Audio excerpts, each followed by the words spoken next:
Hi ladies, Tara here, your personal stylist and confidence coach at VoomVaya, and we are back talking about, that's right, sex during menopause. So last week I shared with you some fun secrets to help you get your sexy self back, a little VoomVaya back under the sheets with, talked about self-care, experimenting, but not necessarily in the bedroom. And I started with the X, said get X-rated and buy some new lingerie. Well, this week I'm actually going to be talking to you because I actually got some questions from you.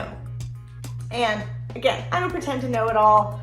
All I know is I'm going through it too. I'm 50 years and a half, been in perimenopause since I was 45, and I get it. I have had the night sweats and the sleepless nights and the lack of libido, and even today I feel like my stomach looks like I ate a loaf of bread. So I get it, ladies, but I really wanted to make this personal and real, and let's talk about sex, right? So one of the questions that came across was that you're not feeling attractive and sexy, so you're afraid to take your clothes off.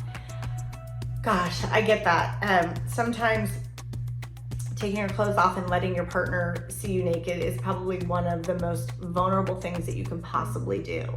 And it's crazy because I've been married 16 years. You would think I would be super comfy.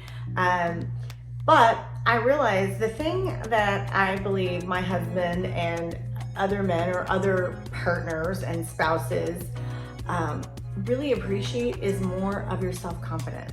So I get it. Sometimes stripping down naked right in front of your partner just seems very intimidating. So don't leave your clothes on and make out like teenagers. Or see if he or she will close their eyes, wear a blindfold, have sex under candlelight. Find different ways to become intimate with your partner, but most of all, what I want you to do is find a way for you to be confident in your body.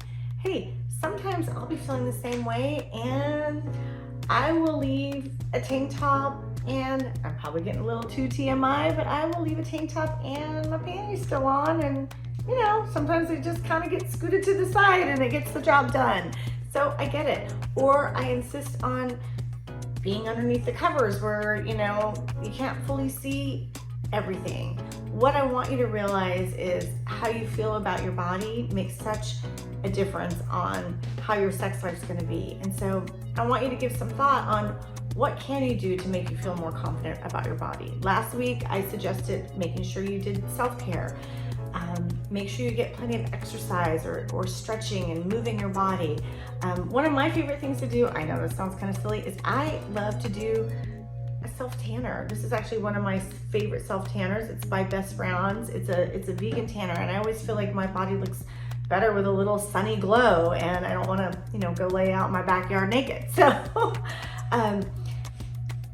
give yourself, buy yourself yummy moisturizer to make your skin feel more supple. I know right now I can tell that my hormones are really goofy because my skin is really dry, and again, that definitely doesn't feel sexy.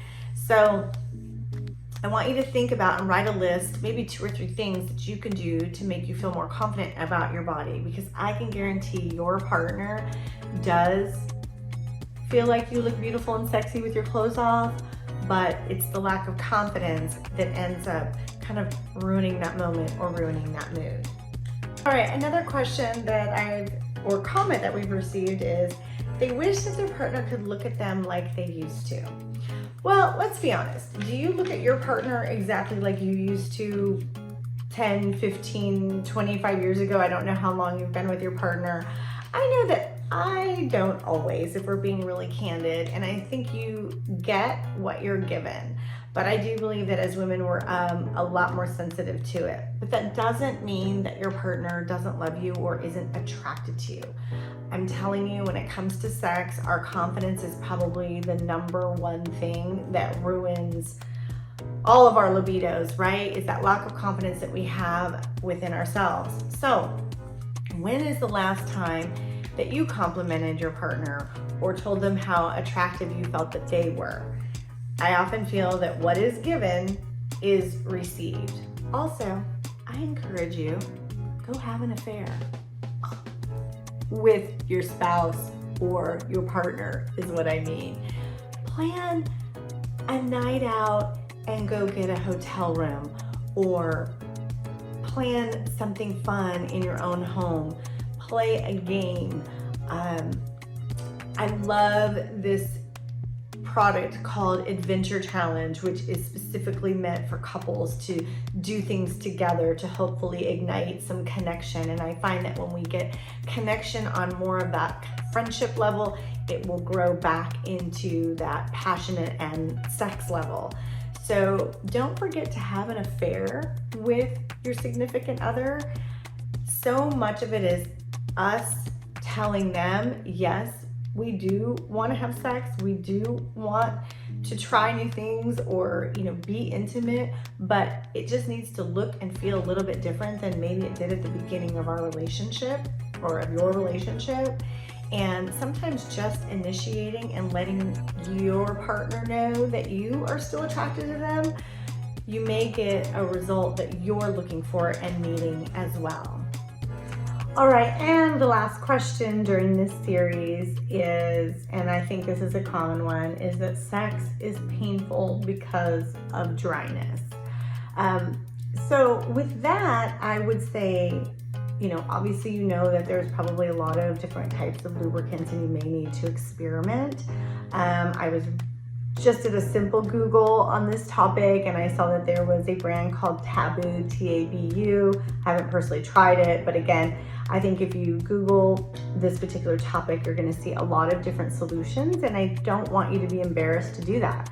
I also believe that as far as sex and pleasure,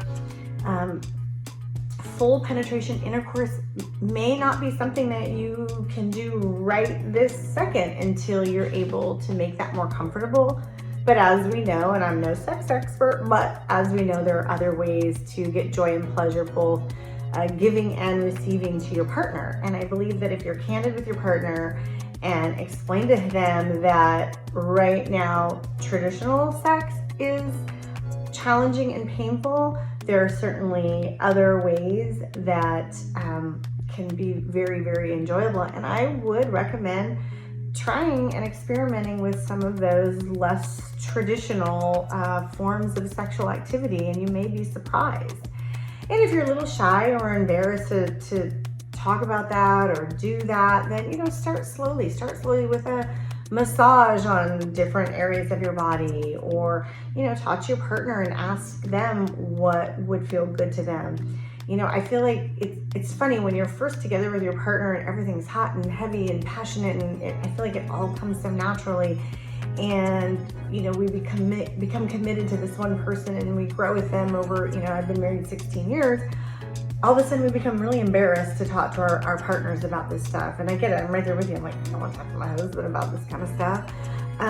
But at some point we do kind of need to rip off the kimono and have that conversation and try other ways to have sexual pleasure that keeps both you and your partner engaged until you can find a solution for painful, dry sex, which I can totally understand. Yeah, that's very uncomfortable and miserable.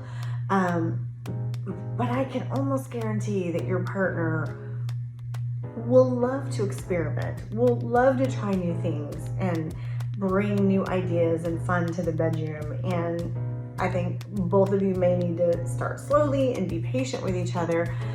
If you're too embarrassed to talk about it face to face, maybe say, hey, let's write down our dreams and our wishes and our fantasies and exchange love notes, maybe love sex notes or something, if you're a little bit intimidated to actually talk about it, but could feel comfortable acting on it. So hopefully that helps you.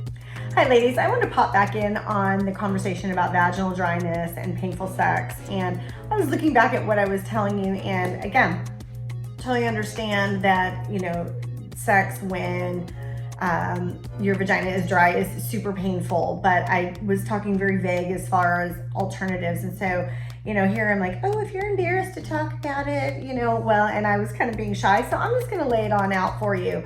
if traditional intercourse and penetration is too uncomfortable, then and until you find a solution, some of my suggestions would be, obviously manual stimulation, both for him and for her. Also, oral is also a very good alternative. I'm trying to keep this show PG, but let's get real. We're talking about sex and menopause. We're all mature women. So those are two really great suggestions. Sometimes it could be just you giving your partner pleasure or vice versa. Sometimes, and I'm gonna say sometimes it's okay to be selfish and sometimes it's okay to be very generous. The whole point about sex during menopause is to get back to what feels good for both you and your partner. What is going to make you feel sexy and confident? What is going to help your partner reconnect with you and you guys reconnect, physically? I realize sex is not everything in a relationship and a marriage, but it certainly is a large component, and you need to just work together with your partner so that they can really understand what you're going through. And that's where I suggest sometimes, like I know for me and my husband, when we're not communicating well about whatever's going on, sometimes we'll text it or we'll leave each other a note or we'll write a little letter, because sometimes it's easier to express what you need or what's frustrating you in that moment.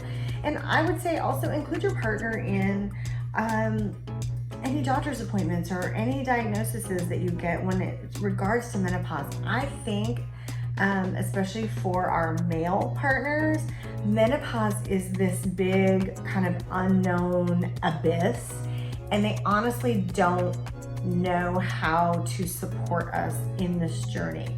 I have probably one of the most understanding, most nurturing husbands, and he even looks at me like he doesn't recognize me. He just absolutely doesn't know what to do when I am feeling frustrated or tired or cranky or bloated or I don't want to have sex or it's uncomfortable or let's go back and just do all that all over again, because it's like wash, rinse, repeat. He's literally clueless, and he tries, and I feel like most of the men in our life probably feel that same way, and they just simply don't want to do the wrong thing, so they kind of have paralysis by analysis and oftentimes don't do anything. So I think it would be very helpful if you can work to be more candid with your partner, explain to them very specifically what you want and don't want, what you're willing to try, and that sometimes you might be gung-ho for something one day and then not the next. But when it comes to sex and intimacy, they just don't know what our body feels like, and I can almost guarantee that they're looking at us like this is this beautiful woman that I married and that I love. Why is she feeling this way?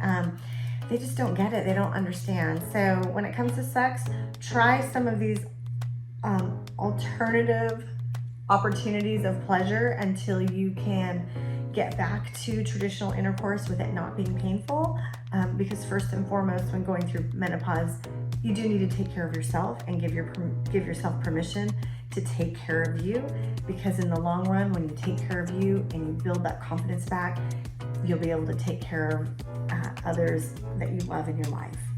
All right, ladies, Tara here, personal stylist and confidence coach at VoomVaya, and I hope you are enjoying this Let's Talk About Sex During Menopause series.